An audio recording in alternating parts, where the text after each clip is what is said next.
Después de usar mis últimos ahorros para cubrir la renta que mi esposa volvió a olvidar, llegué agotado con una cena sencilla y dolor de cabeza. Su desprecio fue tan cruel como revelador. Esa noche comprendí que para ella no era más que una billetera andante. Hoy, entre lágrimas, intenta recuperarme. Después de cubrir el alquiler con el fondo de emergencias, una vez más, porque Valeria se olvidó de pagarlo.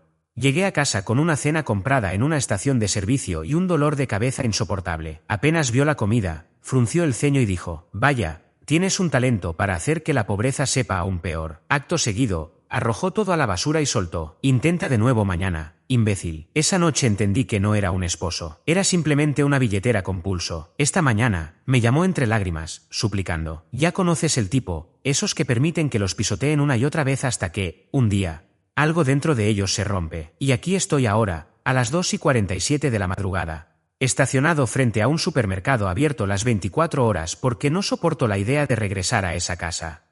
Todo comenzó, otra vez, con el alquiler. Es la tercera vez en 6 meses que Valeria se olvida de pagarlo. A pesar de que no trabaja y tiene literalmente una sola responsabilidad económica: transferir el dinero desde nuestra cuenta conjunta al portal del casero. Una tarea que, siendo generosos, toma 90 segundos. Me enteré porque el casero me envió un mensaje esta mañana, notificando que había una penalización por pago tardío, $65 perdidos, como los 130 de las 2 ocasiones anteriores. Dinero que no estamos en condiciones de desperdiciar, pero bueno, ya estoy acostumbrado. Llamé a Valeria desde el trabajo, mientras cumplía con otro turno de 12 horas. «Estamos cortos de personal», que es la forma elegante de la empresa de decir que no quieren contratar a más gente. Ella me repitió el mismo cuento de siempre, que se distrajo, que el portal de pagos es muy confuso, que tiene muchas cosas en la cabeza. Lleva 14 meses sin empleo. Su cabeza llena se reduce a TikTok y Netflix. Así que tuve que transferir el dinero desde el fondo de emergencias. Otra vez, ese fondo que hace 2 años tenía casi $8.000 y hoy apenas llega a 712. Porque, al parecer, los descuidos de Valeria se han vuelto nuestras emergencias más frecuentes. Después del trabajo, manejé de vuelta a casa con la cabeza latiendo como si alguien estuviera usando mi cráneo como tambor. Estaba agotado. No comía nada decente desde mi almuerzo triste a las 11. Así que pasé por una estación de servicio y compré un par de sándwiches, unas papas y 2 botellas de gaseosa. Nada gourmet, pero servía. Llegué a casa a las 8:23 de la tarde y la encontré sentada en el sofá, viendo su celular. El apartamento era un desastre. Platos acumulados desde hace mínimo 3 días. La basura rebosando. La ropa que le pedí que por favor metiera en la lavadora seguía en el cesto, intacta. Ignoré todo eso porque no tenía energía para discutir. Puse la comida en la mesa de centro y dije algo ininteligible sobre la cena. Ella levantó la mirada, observó la comida y soltó esa frase: «Vaya, sí que sabes cómo hacer que la pobreza sepa peor». Me quedé paralizado. ¿De verdad acababa de decir eso? Después de cubrir el alquiler con mi fondo, tras un día entero de trabajo, mientras ella no había hecho absolutamente nada por nuestra casa. Antes de que pudiera responder, con un movimiento de brazo tiró todo al suelo. Las gaseosas explotaron, empapando la alfombra. «Intenta de nuevo mañana, idiota». En ese momento, algo en mí cambió. Fue como ver de golpe el rompecabezas completo después de estar años mirando solo piezas sueltas. Llevamos casados 4 años, pero nunca fui su esposo. Siempre fui su fuente de ingresos. Desde el primer día, yo pagué todo. Al principio, porque estaba entre trabajos. Luego, porque estaba encontrando su vocación. Después, porque el mercado laboral era muy competitivo. Y más tarde, porque estaba lidiando con el agotamiento emocional. Las excusas cambiaban, pero el patrón seguía. Mi sueldo entraba y desaparecía. Mientras tanto, sus gastos personales nunca disminuyeron: ropa nueva, cosméticos caros,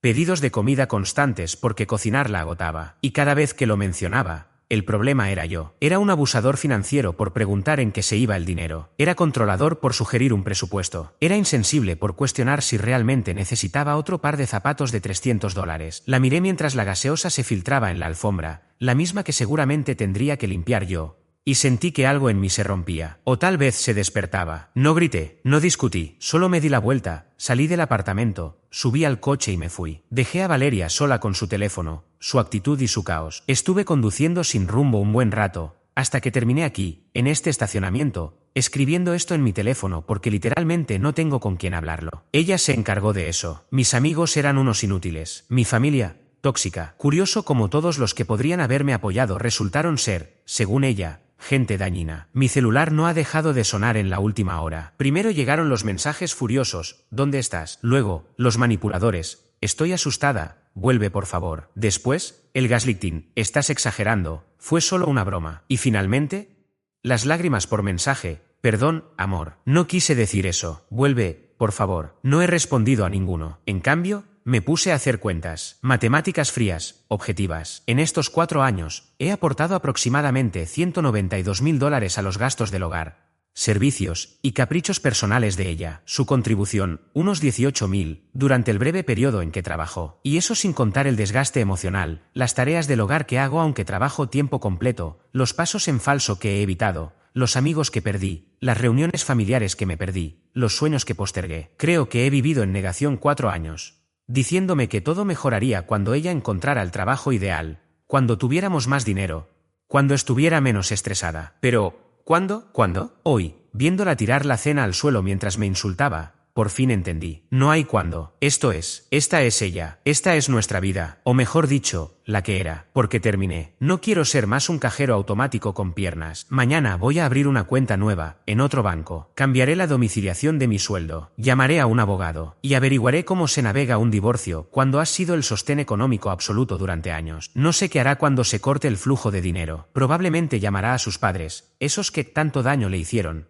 aunque nunca le tiembla la mano para aceptar sus cheques de cumpleaños. Tal vez busque trabajo, tal vez encuentre a otro incauto. Ya no me importa. Así que aquí estoy, en mi coche, a casi las 3 de la mañana, planeando mi salida de un matrimonio que, en el fondo, solo fue una transacción desigual disfrazada de relación. Lo más extraño de todo esto es que, a pesar de lo que estoy viviendo, me siento aliviado, como si pudiera respirar con libertad por primera vez en años. ¿A alguien más le ha pasado algo así? ¿Algún consejo para protegerse económicamente durante un divorcio? Porque tengo el presentimiento de que, cuando Valeria se dé cuenta de que su fuente de ingresos se está yendo, va a volverse todo muy feo, muy rápido. Actualización. Antes que nada, gracias a todos por el apoyo que recibí en mi publicación anterior. Despertar y leer cientos de mensajes de personas que han pasado por algo similar fue, al mismo tiempo, reconfortante y triste. Reconfortante porque me hizo sentir que no estoy loco. Triste porque parece que hay miles de nosotros, simples cajeros automáticos con piernas. Han pasado 16 días desde aquella noche del incidente de la cena de gasolinera. 16 días de una especie de guerra silenciosa, pero financiera, armada con hojas de cálculo en lugar de armas. Al día siguiente de publicar, fui directamente a una cooperativa de crédito al otro lado de la ciudad y abrí cuentas nuevas. La mujer que me atendió no me juzgó ni me hizo preguntas, solo me ofreció los formularios. Cuando le expliqué, algo nervioso, por qué necesitaba cuentas que mi esposa no pudiera tocar, ella simplemente me escuchó con una mezcla de empatía y rutina, como si lo hubiera visto 1000 veces. Y creo que así fue. Me di cuenta de que esto pasa tan seguido, que ya tienen un procedimiento estandarizado. Redirigí mi depósito directo, que afortunadamente no se acreditaría hasta el siguiente periodo de pago, y dejé solo lo justo en la cuenta conjunta para cubrir los gastos inmediatos. Después de eso, pasé 3 días armando hojas de cálculo, pero no simples presupuestos. Me puse en modo auditor forense de nuestro matrimonio. Clasifiqué cada transacción de los últimos 4 años, con anotaciones detalladas de para qué era cada gasto. El resultado fue revelador. Solo en el último año, Valeria había gastado $11,642 en ropa, cosméticos y lo que generosamente etiqueté como artículos personales. Eso es casi $1.000 mensuales. Mientras yo hacía horas extra y comía fideos instantáneos para que alcanzara el dinero. Y ni siquiera alcanzaba. Descubrí que teníamos $8,300 en deudas de tarjetas de crédito que yo ni sabía que existían. Resulta que los se me olvidó pagar no eran exclusivos del alquiler. Imprimí todo con etiquetas adhesivas y códigos de color, porque si iba a terminar con mi matrimonio, lo haría con pruebas bien organizadas. Ver esos 4 años de abuso financiero desplegados en Excel hizo cosas extrañas en mi cabeza. Pasaba de tener náuseas a querer felicitarme por, al fin, abrir los ojos. 3 días después volví a casa. Y ahí estaba Valeria, completamente distinta. El departamento estaba impecable. Había cocinado mi plato favorito y se había arreglado con ese maquillaje caro que solo usa cuando quiere conseguir algo. El intento de manipulación era tan evidente que casi resultaba gracioso, como ver a un niño negar que comió galletas mientras tiene migas por toda la cara. Me senté con ella en la mesa de la cocina. Coloqué mi carpeta con toda la evidencia financiera entre nosotros y empecé a hablar. Le expliqué, sin levantar la voz, que sabía de las deudas, que había cambiado el destino de mi sueldo y que a partir de ahora solo cubriría mi parte de los gastos. Le dije cuánto le correspondía a ella aportar. Durante medio minuto, me miró en silencio, como si no pudiera procesar que yo estaba imponiendo límites. Luego vinieron las lágrimas, los reproches, las promesas de cambio, el mismo patrón de siempre. Pero esta vez, no cedí. Esta vez, tenía pruebas. Y tenía toda la rabia contenida de años, lista para impulsarme. Cuando vio que no me afectaban sus lágrimas, Cambió de táctica. Comenzó a hablar de su amiga Lindsay, que también había pasado por una crisis con su esposo y lo habían superado. Que el matrimonio es estar para el otro en los momentos difíciles. Que si hacía falta, ella buscaría trabajo mañana mismo. Entonces simplemente abrí la página 23 de mi carpeta,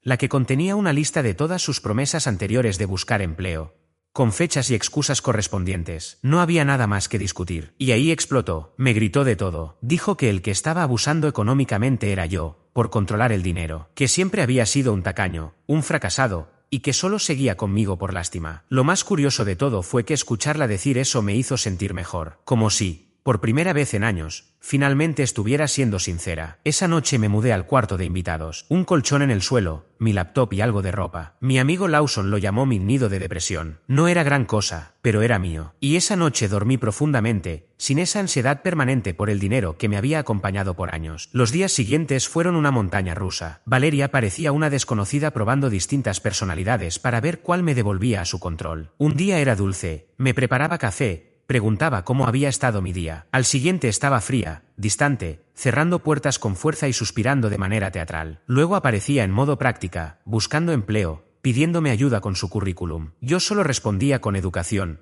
pero sin acercarme emocionalmente. Respondía a sus preguntas con frases breves, sin dejarme provocar cuando intentaba iniciar una discusión. Descubrí una estrategia que algunos llaman "gray racking", algo así como volverse tan indiferente y aburrido que la otra persona simplemente deja de intentar manipularte. Para mi sorpresa, funciona. Pero los verdaderos cambios comenzaron a notarse una semana después de que redirigí mi sueldo a una cuenta nueva. Recuerdo que Valeria intentó pedir comida por internet y su tarjeta fue rechazada. Estaba en la habitación de invitados y podía oírla desde allí, probando una tarjeta tras otra, cada vez más alterada. Al día siguiente quiso comprar algo en línea y ocurrió lo mismo. Esa tarde, recibí una notificación del calendario. El seguro del auto estaba por vencer. Siempre había sido responsabilidad de ella gestionarlo con el dinero de la cuenta conjunta, pero esta vez no había fondos suficientes. Poco a poco, la realidad empezaba a hacer efecto, una transacción fallida a la vez. Hace 2 noches, me acorraló en la cocina, exigiendo una explicación. Le respondí con calma que, desde ese momento, yo cubriría solo el 50% de los gastos compartidos: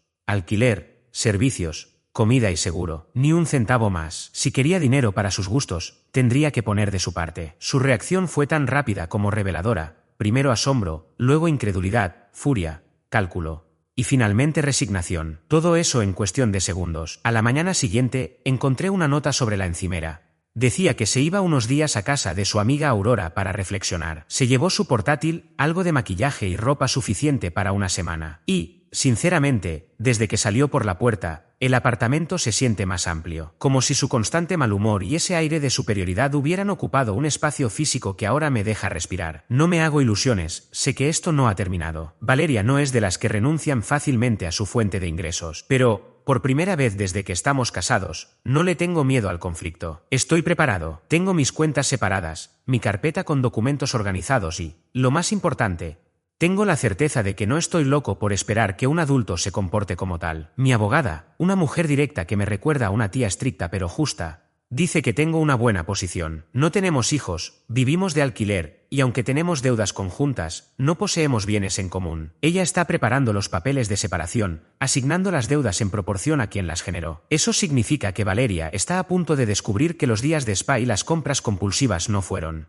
precisamente gratuitos. Supongo que debería estar triste. Al fin y al cabo, es el final de mi matrimonio. Pero lo que siento es un alivio inmenso. Como si hubiera cargado durante 4 años con una mochila llena de piedras y finalmente me la quitara de encima. Mis hombros, literalmente, se sienten más ligeros. Esta mañana, Aurora me escribió. Según parece, Valeria no ha dejado de llorar y quiere hablar conmigo para arreglar las cosas. Acordamos vernos mañana en una cafetería, un terreno neutral donde no pueda gritar ni lanzarme la cena como ya ocurrió una vez. Estoy seguro de que lo que presenciaré será digno de un premio, lágrimas, promesas de cambio, tal vez incluso algo de escote estratégico. Pero esta vez voy preparado, con los ojos abiertos y un plan de salida claro. Les contaré cómo fue la reunión. Y llegó el día. Se pidió un café con leche de 12 euros. Puede parecer un detalle insignificante, pero fue simbólico. Valeria gastando tranquilamente esa cantidad mientras lloraba por estar en bancarrota resumía a la perfección todo lo que fue nuestra relación. Como lo imaginé, apareció con maquillaje corrido, peinado cuidadosamente despeinado y usando ese suéter azul que, una vez, le dije que resaltaba sus ojos. La puesta en escena fue casi admirable. Durante 2 horas completas repitió su repertorio, lágrimas, súplicas, chantajes emocionales. Cuando nada funcionó, deslizó comentarios sutiles sobre lo atractivo que le parecía su compañero Guy. Todo medido al milímetro para hacerme sentir o un salvador o un monstruo. Hace un mes, quizás hubiera funcionado. Pero después de 16 noches de dormir tranquilo y con los consejos de mi abogada en la cabeza, ya no tenía ningún efecto. Le deslicé los papeles de separación por la mesa. Le di 2 opciones: firmar y manejar esto de forma civilizada, o negarse y gastar lo que le quedara en abogados. El acuerdo era más que justo. Incluso ofrecí hacerme cargo del 60% de nuestras deudas conjuntas, aunque mis hojas de cálculo muestran que ella generó la mayoría. Ni siquiera los leyó. Los empujó de vuelta y me soltó que podíamos superar esto si yo dejaba de ser tan mezquino con el dinero. El típico comportamiento de Valeria: minimizar una bomba financiera como si fuera una discusión trivial. Me levanté y salí mientras ella seguía hablando de empezar de cero. Caminé hacia la puerta sin mirar atrás, sin música dramática ni discursos épicos.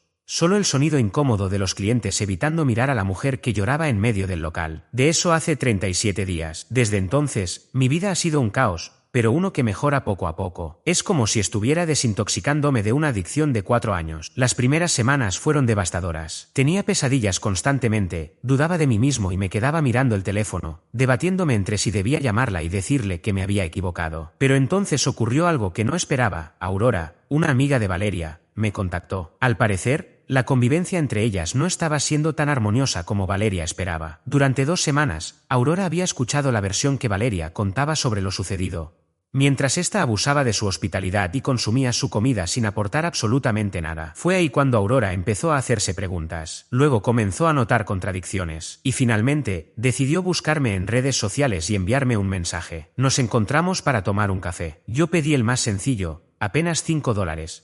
Porque aún estoy intentando recuperarme del desastre económico que fue ese matrimonio. Aurora, un poco apenada, me confesó que Valeria llevaba años hablando mal de mí a todos sus conocidos, describiéndose como una esposa abnegada que mantenía a un esposo fracasado. Lo irónico era que la realidad era completamente opuesta. Pero lo más impactante fue que Aurora no solo tenía sospechas, tenía pruebas. Me mostró capturas de pantalla de conversaciones en el grupo de amigas donde Valeria se jactaba de cómo me había entrenado para cubrir todos los gastos mientras ella guardaba su dinero. Había fotos de sus compras con frases como "mi esposo ni se entera, jaja", y mensajes donde se quejaba de tener que fingir que buscaba trabajo solo para que yo no sospechara. 4 años de mi vida matrimonial explicados a través de mensajes cargados de manipulación. Curiosamente, no sentí rabia al leerlos, sino una especie de alivio, como si por fin alguien me confirmara que no había estado perdiendo la cabeza todo ese tiempo. Aurora me pidió disculpas por haber creído sus mentiras. Me dijo que hubo señales que ignoró, cegada por la imagen que Valeria había construido. Y luego hizo algo que me dejó sin palabras. Se ofreció como testigo si el proceso de divorcio se complicaba. No podía quedarse de brazos cruzados viendo cómo se aprovechaban de alguien de esa manera. Me hizo recordar que no todas las personas tienen la brújula moral descompuesta como mi exesposa. 3 semanas después de aquel café, la realidad golpeó a Valeria como un tren sin frenos. Sus tarjetas de crédito estaban al límite. Sus padres, quienes, por cierto, no eran los ogros que ella me describió,